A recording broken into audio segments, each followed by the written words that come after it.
A couple of weeks ago, I decided to make for myself a list that I called Cut and Keep, or Weeds and Seeds, because I've really been thinking about all these systems, that we've all lived and operated in our whole lives, and how sometimes we say yes without really investigating whether we really want to say yes, or we say no without investigating whether or not we want to say no. We think about what's possible based on what we've ever seen or what we were told was possible for us. And so often this just is operating on a subconscious level.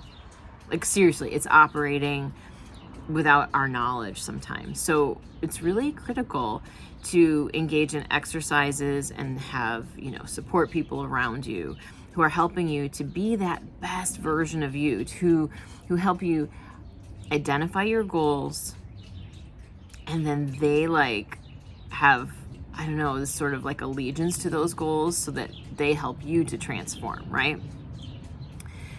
So I created these categories and I was ready to go. And then all of a sudden I got paralyzed. I couldn't write my list. This was 2 weeks ago. And my brain got so into it. But if I cut that, then if this, then, right? And I just started negotiating over and over.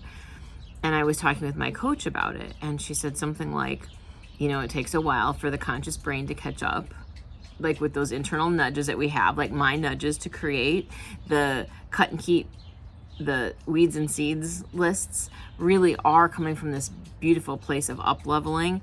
But my brain was my inner critic's tapping me on the shoulder, right? That happens. And then she asked me this really critical question, which is, how happy are you willing to let yourself be? And I want to ask you that. How happy are you willing to let yourself be? What if shedding the things that really aren't for you, that aren't your level, that aren't getting you to your goals, that aren't truly connected to your own, sort of your superpowers and those unique abilities that are just for you, what if they're getting in your way? It's like that saying about good getting in the way of great, or the concept that, there's a lot of folks, a lot of teams, if you're thinking about sports, right, who can win, but not everyone is ready to win. And Billie Jean King said something once about champions are afraid to lose and other folks are afraid to win. So I don't want to make this a competition, right? Win or lose, but I want to make it about you and living your best life. So what are the hard no's for you?